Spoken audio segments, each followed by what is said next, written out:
Ngayong gabi, Isang bata sa Camarines Sur tumigil sa pag-aaral para matulungan ang mga magulang sa pang-araw-araw na gawain.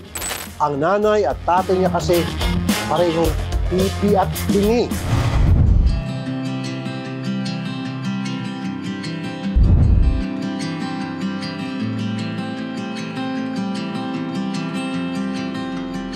Isang lolong may kapansanan na nagtitinda ng basahan online na gancho. 2,000 pisong halaga ng produkto, hindi binayaran ng buyer.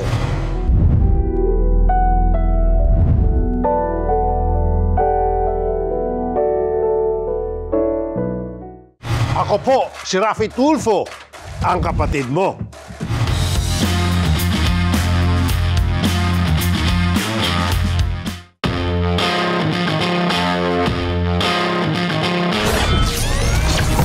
Pakikipag-usap ay isa sa mga pundasyon ng pakikipagkapwa-tao. Pero paano kung sa iyong tahanan mismo si nanay at si tatay hindi nakakarinig o nakakapagsalita? Bilang anak, handa ka bang isakripisyo ang iyong mga pangarap? Matulungan lang sila?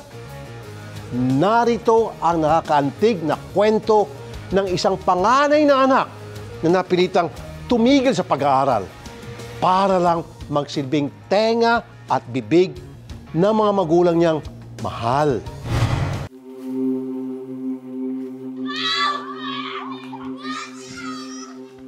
Ang komunikasyon ay isa sa mga pinaka-importanting bagay sa isang komunidad. Pero paano kung ang mismong ilaw at haligi ng tahanan ang hindi nakakarinig at nakakapagsalita? Ganyan ang araw-araw na pagsubok ng pamilya na Sayaw sa barangay Ayugan, Camarines Sur.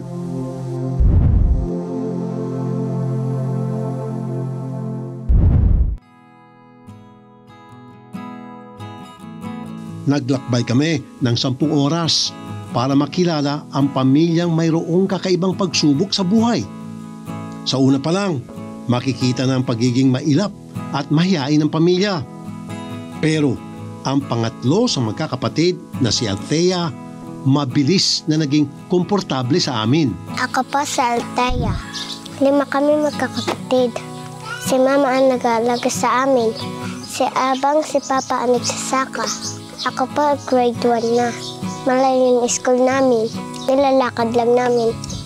Si Lola ang nagdadalang ng pagkain sa school. Dapat makatipid. Pangarap ko nagkakain ng fried chicken. Si Mama is Papa, hindi nakakarinig, hindi po nagkakasalita. Kami po ang magkapatid, nakakasalita kami, nakakarinig. Matapos namin makakwentuhan ng sandali si Althea, ang ilaw ng tahanan na si Melissa, balisa at aligaga. Hindi man siya makapagsalita, kita sa kanyang mga kilos na malalim ang kanyang dinadaing. Wala pala kasi siyang mapagkuhaan ng bigas na ipapakain sa kanilang ibang anak. Swerte naman at nariyan ang kanilang mabuting kapitbahay na si Eden. Nanghiram po si Melissa ng bigas kaya wala po silang pagsaing. Nakakaawa naman po sila pag wala silang trabaho kasi po mga PWD. Nakakaawa naman po pag walang maisaing. Yung mga bata po nakakaawa pag walang makain. Binabayaran naman po nila pag kuha na silang inani. Humanga naman po ako sa kanila kasi kahit po sila ganyan, nagpupursige silang maghanap buhay. Ang kanilang agahan, mainit na kanin na sinabawan ng kape. Hindi na raw ito bago sa kanila. Ganito raw ang kanilang sitwasyon lalo na kung wala pa silang kita sa pagsasaka. Maya-maya pa, nakakwentuhan din namin si Nanay Jocelyn, ang lola ng mga bata. Ang pangalan ko, Jocelyn Nasayo, taga rito, Ayugan. Yung may okasyon, pumunta si Melissa dito. O pagkatapos, hindi na umuwi sa bahay nila. O nagkaasawan na silang dalawa.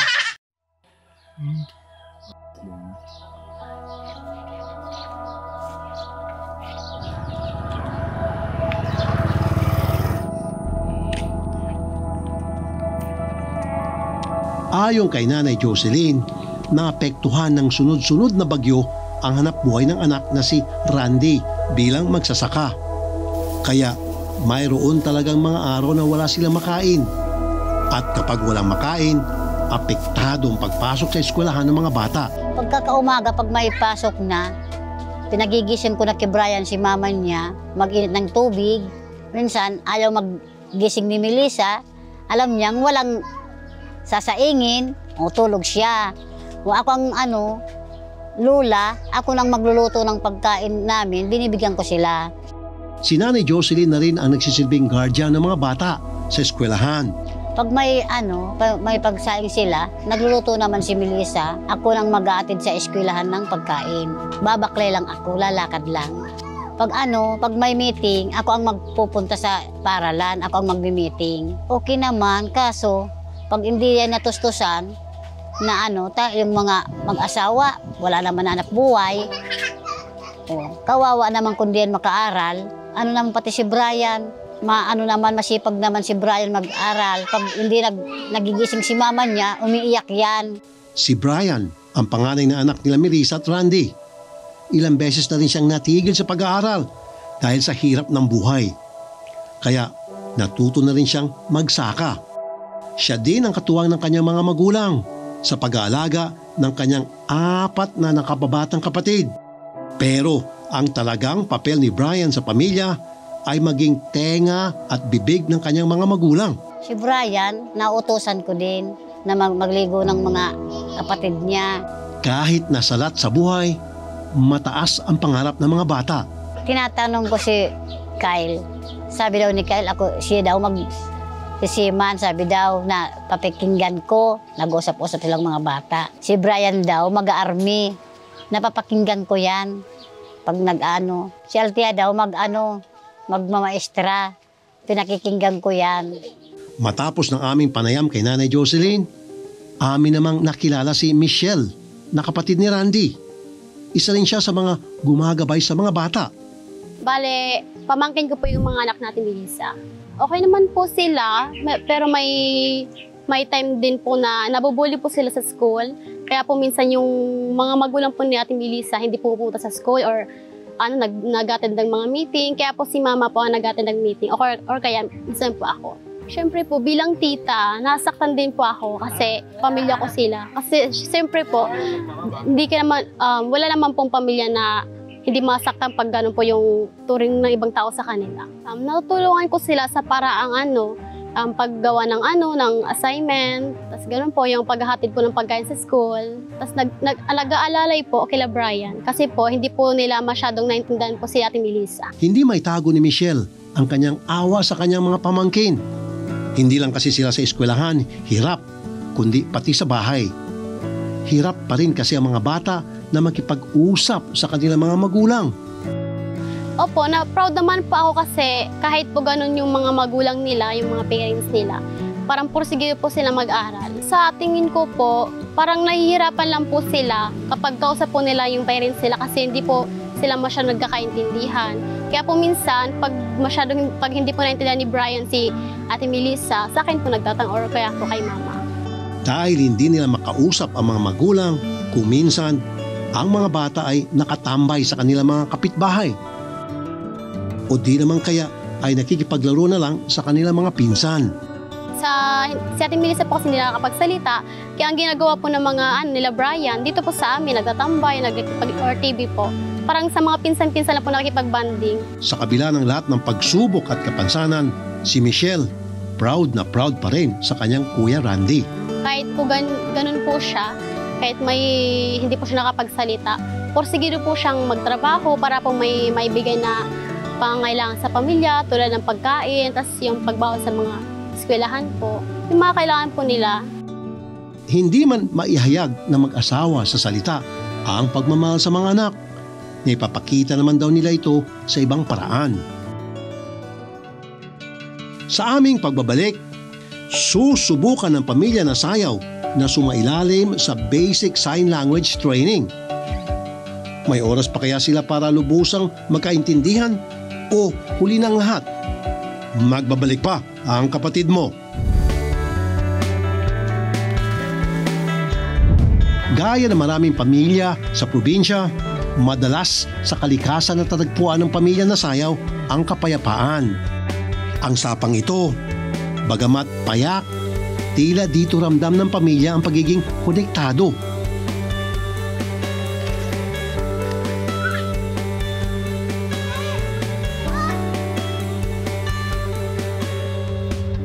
Matapos maligo at magtampisaw, dinala namin sila sa barangay hall kung saan may sorpresa na naghihintay sa kanila. Nakipag-ugnayan kami sa Bicolandia Deaf Society upang mabigyan sila ng libreng sign language training. My name is Arlen Lastrella and this is my sign name. I'm from Legazpi City, Albay. I'm a current president of Bicolandia Deaf Society. My name is Dondi Anasin. This is my sign name and I'm from Pili Camarines Sur. I am a current treasurer of Bicolandia Deaf Society. Naisip namin gumawa ng organization para sa mga deaf community to support them. Kung sino may kailangan para mabigyan namin ng tulong at mabigyan ng iba't ibang programa na para madali kaming maka-access sa iba't ibang ahensya ng gobyerno and madali kaming makahingi ng tulong at madali din makahingi ng tulong yung mga deaf community dito sa Bicol. Isa sa mga layunin ng Bicolandia Deaf Society ay makapagbigay ng maayos na sign language training hindi lang sa mga pipi at bingi, pati na rin sa mga gustong maging sign language interpreter. Meron daw kasing ibang mga interpreter na hindi sumailalim sa proper training.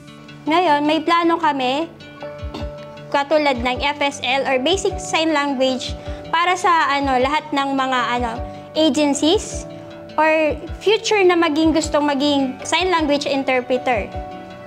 Second, tinutulungan din namin yung mga yung kunyari, yung katulad ngayon nangyari na Christine, yung Typhoon Christine, nagkaroon din kami ng relief para sa mga deaf community na nasalanta. Yun yung nagawa namin project pa lang this year. Ayon sa National Council on Disability Affairs, mahigit 114,000 na Pinoy ang rehistradong pipi at bingi sa bansa. Mahigit namang 56,000 dito ay mga babae. Halos 58,000 ang lalaki. 4 o 5,000 dito ay mga Bicolano. Yes, madami pong deaf dito sa amin. Mostly sa provinces po, maraming deaf na hindi napupuntahan or nabibigyan ng oportunidad para makapag-aral kasi nasa mountain provinces sila, so mahirap. So kami yung pumupunta para malaman na may mga deaf doon na kailangan ng tulong kasi nga walang pera. So kami yung tumutulong, pinupuntahan namin para mabigyan sila ng tulong or asistensya na kailangan nila, katulad ng relief goods. Samantala, hindi na nagsayang ng oras ang Bicolandia Deaf Society. Agad nilang tinuruan ng pamilya nila Randy at Melissa ng basic sign language. Unang itinuro sa kanila ay ang mga letra. Agad na din naming hiniling sa grupo na ituro sa mga bata ang mga importanteng pangungusap, gaya ng pagsabi ng sila ay nagugutom na, pag-aaya na marigo, pagsabi ng good morning, hanggang good night, at pati na rin ang I love you. Sa kalagitnaan ng training, hindi maitago ni Melissa at Randy ang tuwa na makita ang kanilang mga anak na pursigidong matuto. Matapos ang kanilang unang session, nagbahagi ang Bicolandia Deaf Society ng certificates sa pamilya na sayaw. Ito'y katibayan na sila ay magpapatuloy pa sa kanilang sign language training sa mga susunod na panahon. Agad din nilang binida sa amin ang kanilang natutunang sign language para magpasalamat. Ako po ay si Melissa na sayaw. Ako po ay 39 years old. At may 5 pong anak. Ang asawa ko po ay si Randy na sayaw. At 37 years old na din po siya at isang farmer po. Based po sa aking experience po, napakahirap po kasi hindi naman araw-araw po nakakapagbukid ang aking asawa po. Napakahirap po maghanap ng pagkain, especially parehas kaming hindi regular ang trabaho po. Ako nasa bahay lang nag-aasikaso ng aking anak. At hindi din po yun araw-araw yung trabaho ng asawa ko. Minsan extra lang naman po. So minsan wala kaming pagkain. So napakahirap po kung saan kami kukuha ng pagkain namin sa pang-araw-araw po. Ang masasabi ko lang sa mga anak ko, sana in the future tulungan nyo kami ng papa nyo na maging boses namin sa ibang tao para maintindihan kami at mag-aral kayo ng mabuti at maging isang mabuting bata. Mahal ko kayo palagi. Para sa aking asawa, maraming salamat sa lahat ng ginagawa mo para sa amin. Kahit nahihirapan ka na, sinusuportahan mo pa rin kami sa lahat. Binibigay mo lahat ng luho sa mga anak mo. Nakapanayam din namin ang punong barangay ng Ayugan upang alamin kung mayroon bang mga proyektong pwedeng makatulong sa pamilya. Actually, ma'am, ang binibigay lang namin sa kanila, wala naman kaming aksyon na ibibigay sa kanila na medyo gaya nga kanina na natuto sila kung ano yung mga liters, wala pa kaming program na ganyan. Pero ma'am, pag di December, ang mga PWDs, lahat ng PWDs ng Ayugan, binibigyan namin ng gift giving. Dahil nakita ng punong barangay ng Ayugan ang nangyaring sign language training ng pamilya, ipinangako nilang makikipag-ugnayan sila sa Bicolandia Deaf Society para na rin matulungan ang iba pang deaf and mute sa kanilang nasasakupan. Na-amaze ako dito sa mag-asawa na ito kahit na ganyan ang buhay nila. Ang asawa niya na ang head of the family na si Randy, hindi naman nagpapabaya sa pamilya na kahit na mga labor lang ang trabaho niya, na nasusustain niya din ang pangangailangan ng pamilya niya. Sa aming pagbabalik, dinala namin ang pamilya na sayaw sa isang clinic upang masuri ang kanilang mga pandinig. Si Randy, may narinig daw na good news. Magbabalik pa ang kapatid mo. Isinama namin ang buong pamilya na sayaw papunta sa isang clinic sa Naga City. 1 oras mula sa Ayugan. Isa-isang sinuri ni Dr. Rosales Villarosa ang mga miyembro ng pamilya na sayaw. Yung sa findings ko, yung mother, mahina talaga. Halos wala talagang narinig siya. Hindi siya nag-react. Yung tatay, konti. So, pwedeng may nadidinig talaga yung tatay. Sa mga anak naman, normal yung mga ears nila. Yun lang yung eldest, tsaka yung pangatlo, pwedeng may allergy kasi sa ilong. As yung bunso pala, puno ng earwax yung tenga niya. So, kailangan pang malinisan niya, matanggal muna. Yung sa nanay and tatay, kailangan natin matest muna. Gaya nung ginagawa namin sa mga bagong panganak, yung mga bagong panganak kasi hindi pa marunong sumagot sa mga tanong natin. So, may examinasyon kaming ginagawa sa tenga para malaman natin kung parang nagre-responde yung tenga sa tunog. Yun yung tinatawag namin OAE. Or yung ginagawa ang bago ngayon na nagsimula na ginagawa sa mga bagong panganak, yung mga newborn hearing screening. Yung sa nanay, pwede natin yung gawin para malaman lang natin kung may mga normal pang parte sa loob yung tenga niya, kung may gumagana pa. Yung sa tatay, ordinary hearing test naman siya. Kasi alam natin may nanidinig na siya. So may gumagana na sa loob. Ang kailangan lang natin sa tatay, malaman lang natin kung paano kalakas or paano kahina yung magkabilang tenga niya.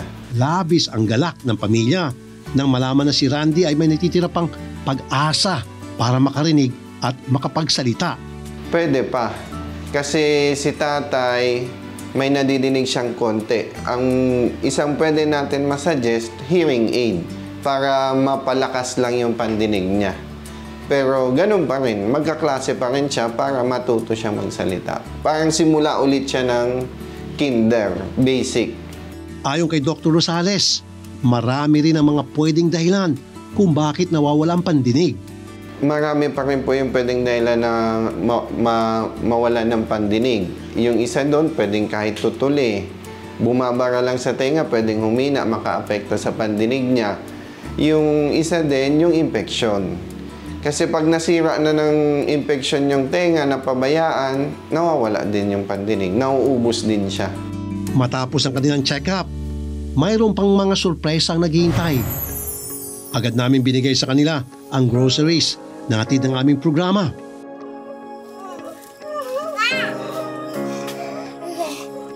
Tila napawi ang pagod na mag-anak. Si Melissa, hindi napigilan na maluha.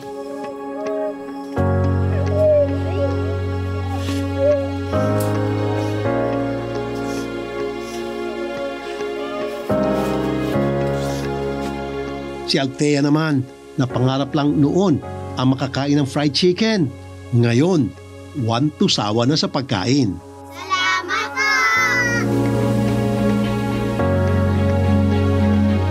Napakahirap man ang pinagdaraanan ng mag-asawa, mas gumagaan ang kanilang pang-araw-araw na buhay dahil sa tulong ng mga taong nakapaligid sa kanila. Pero ang katuwang daw talaga nila sa pagtawid ng bawat bukas ay ang kanilang mga anak. Limitado man ang pag-uusap. Sa pagmamahala naman, hindi sila sa lahat.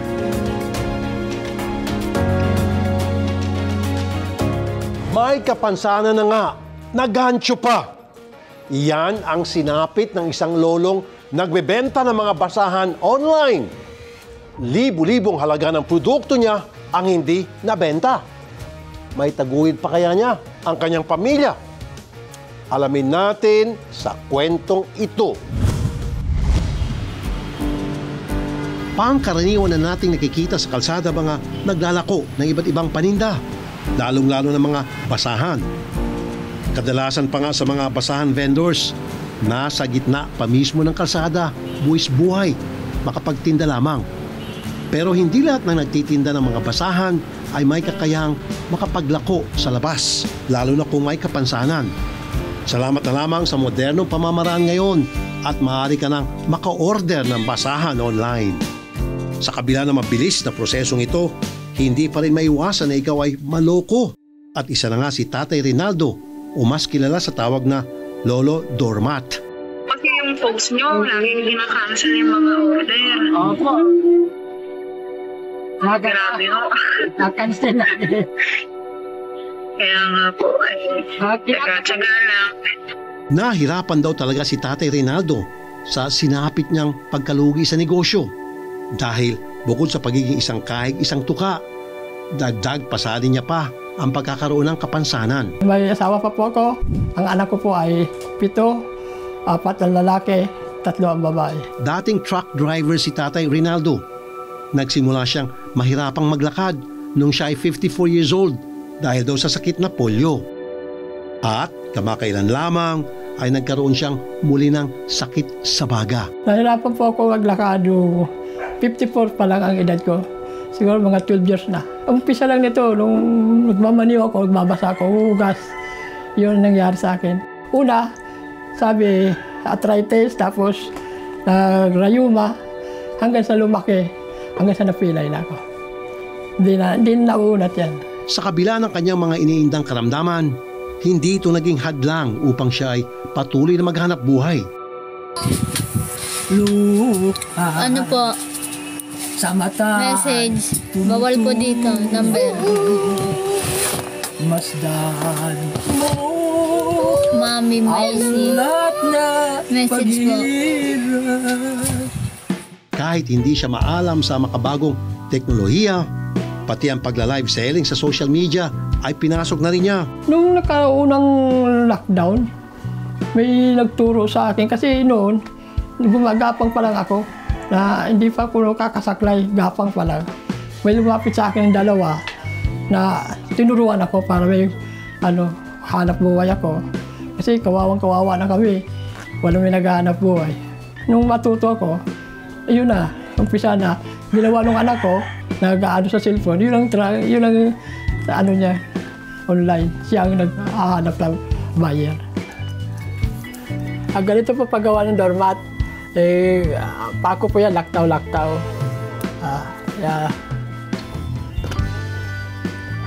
Balik ka naman. Yung walang laman na pako, yun na naman lalagyan mo, kaya matagal eh. Iba't ibang klase ng basahan ang tinatahi ni Tatay Rinaldo. Pagkatapos niya makagawa ng marami, ay tinitinda niya ito sa online. Matapos makatanggap ng order, agad nila itong i-repack at ipapadala sa mga customer. Hindi lamang si Tatay marunong gumawa ng basahan, dahil ang kanyang buong pamilya ay nagtutulong-tulong mula sa paggawa hanggang sa pagtitinda. Ay kami po kasi gumagawa ng pag oras na may nag-order po, nagla-live yung isa kong anak. Siya po ang nag-handle ng mga mga basahan.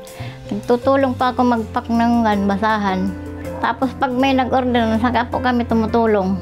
Kapag nagpapahinga po siya, kami naman gumagawa ng basahan. Ay kami po kasi gumagawa ng pag oras na may nag-order po, nagla-live yung isa kong anak. Siya po ang nag-handle ng mga basahan. Po, sa kasalukuyan po, nung nagkasik po yan po sa TV, hirap na hirap po kami. Hindi ko alam kung saan namin kukunin yung pagkaka namin sa kanya, pamasahe papuntang center. Ay pag oras lang kainan na po, bibigyan ko ng pagkain yan, tubig, tapos ulam. Pagkatapos niyan po, hihiga lang siya dito sa sahig. Yun lang po ang ginagawa niyan. Minsan pag naglalakad-lakad siya. Tapos sinusundo ko po yan. Lalo pag hating gabi na ma'am, na walang pandunga, pigbigyan ko po kasi para hindi nga siya mag-ubo. Noong nagsimula siyang mahirapang maglakad, ang kanyang mga anak at pamangkin ang tumulong sa kanya upang maghanap buhay. Matagal na po kaming gumagawa ng basahan. Join ko po si Reynaldo Patron, Ate Marlene po. Simula po nung pandemic, ang hanap buhay po namin paggawa ng basahan, yung po tumutulong sa amin. Yung po sumusurvive sa pang-araw-araw po namin sa baon, pamasahe, yun po. Ako po si Jonalyn Paga Patron, 24 years old. Pang-anim na anak po ni Tatay Reynaldo. Ako po yung nag-a-assist sa live sa seller ni Tatay sa TikTok. Ako rin po yung nag-a-assist sa pagtulong sa kanya sa pagbalot. Sa kabila ng pinabilis na pamamaraan ng pagbili ng mga gamit, andyan na rin ang social media at iba pang online platforms, hindi pa rin naging sigurado ang kanilang kita. May pagkakataon pa nga na pera na ay naging bato pa. Nung ako, may umorder sa akin na hindi kinuha, yung naka-ready na lahat. Uyak ako noon dahil nagdamagang gawa. Tapos, nung naka-ready na, ngayon ako halimbawa ngayon kukunin, naka-ready na. Biglang tumawag, hindi na kukunin. Megit 200. Tapos, mga ganito kahaba. Sadyang nakapanlulumo ang nangyaring ito kay Tatay Rinaldo. Gumawa sila ng halos 200 piraso ng mga basahan na nagkakahalaga ng halos 20,000 piso. Ngunit ito'y nauwi lang sa wala. Sakit po, dahil kasi po, puyat, pagod. Kahit nga po ako inuubo nun nagdamagan kami gawa.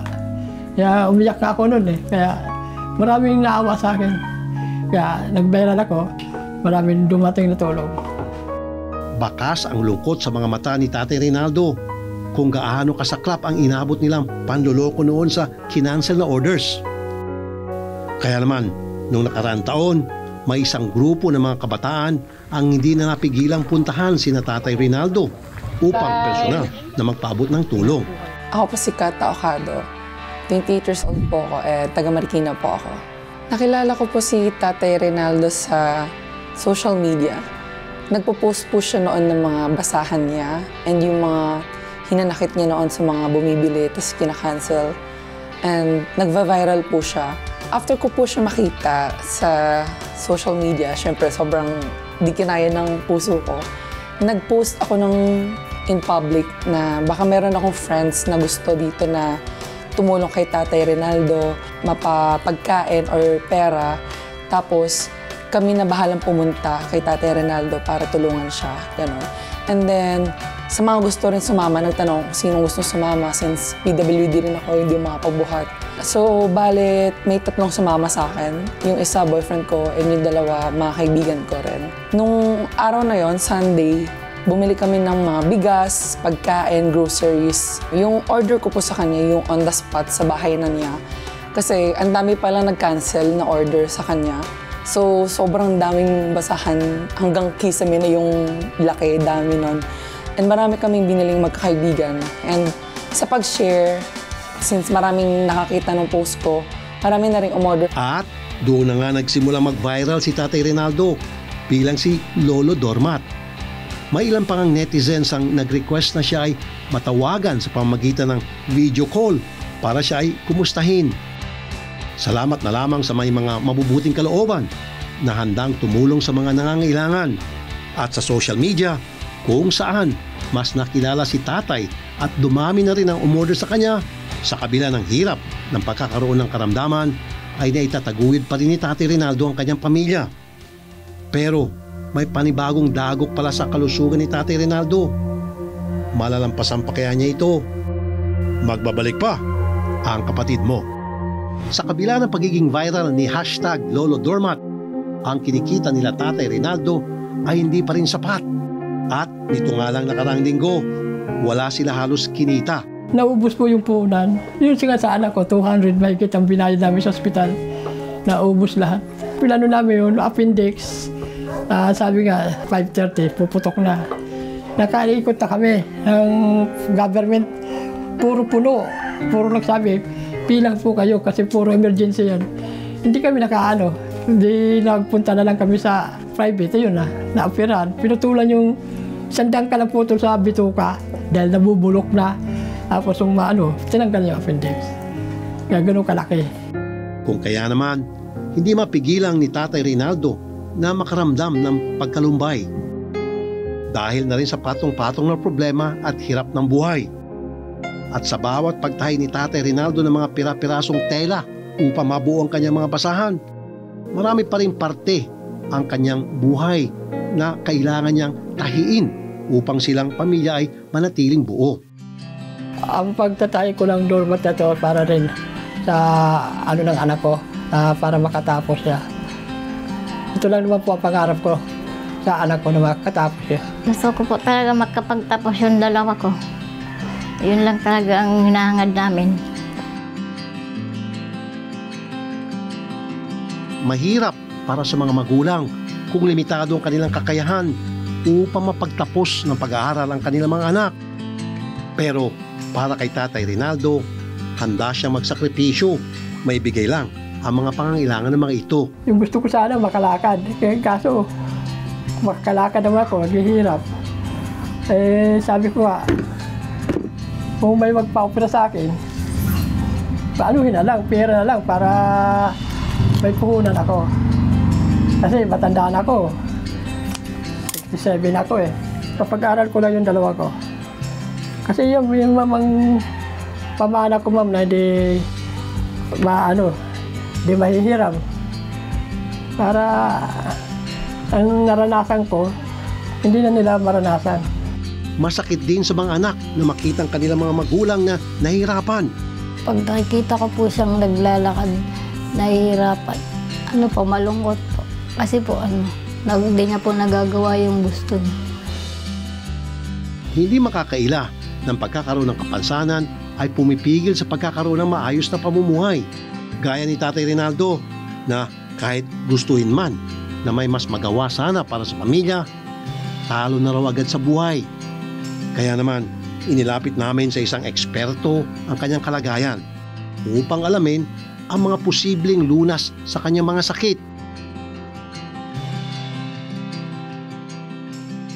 Ang polio na naririnig natin, isa siyang sakit na sanhi ng virus, ng polio virus. Typically, yung buong pangalan ng sakit is poliomyelitis. Ang virus na ito, yung poliovirus, kapag yan ay nakapasok sa katawan natin, sa ating karaniwan sa bibig, nakakain at pasintabi sa mga kumakain. Ano yung mga nakakain na ito?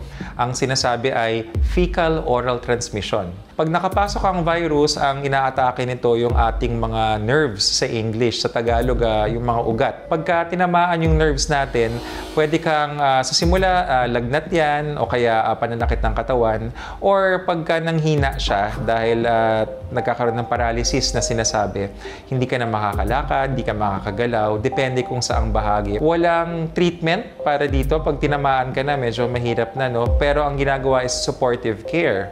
So kung ikaw ay napilay dahil mahina ang iyong pangangatawan, pwedeng nakasaklay or naka-wheelchair. Ang importante dito sa polio ay ang bakuna. Yun ang ating programa ngayon sa polio. At kasama doon, kaya maraming salamat din dito sa ating programa na nagkakaroon tayo ng pagkakataon na ipaliwanag sa ating publiko. Minabuti na rin namin na alamin ang mga programa para sa sakit ni tatay na TB o tuberculosis. Meron tayong National Tuberculosis Program. No? Ayon sa datos ng ating National Tuberculosis Program, mataas ang tinatawag na prevalence. Maraming Pilipino na may TB. Sabi nila yung pinakahuling datos as of 2023, sa bawat 100,000 Pilipino, nasa 643 ang merong tuberculosis. Alam nyo ba na mas nakakahawa ang TB kumpara sa mga ibang sakit? In fact, there was a time na sabi nila, bakit tayo nababahala sa COVID-19? Ang dami pa rin nating mga kababayan na may TB. Ang maganda sa TB, kahit nakakahawa siya at matagal ang paggagaling, ay meron naman tayong gamot. Meron tayong gamot na, at kasama sa programa to, libre ang gamot sa tuberculosis sa ating mga government health centers. Usually 6 months yung gamutan.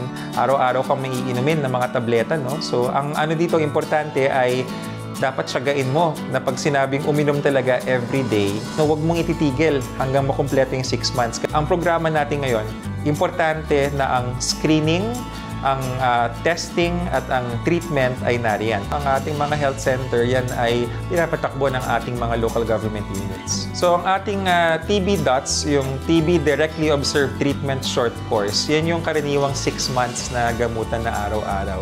Pag sinabing TB DOTS, yan yung mga center. Kasi makita mo, TB DOTS Center. Yan yung mga pwede natin puntahan para kung tayo ay may mga tanong or kung tingin natin na meron tayong TB at gusto natin magpagamot, huwag po tayong mahiya, no? Hindi ito dapat kinakahiya. Hindi sakit na mahirap ang tuberculosis. Hindi ka madumi kung meron kang tuberculosis. Meron kang mikrobyo sa iyong baga na kayang gamutin at may gamot tayo na panlunas sa problema niyo.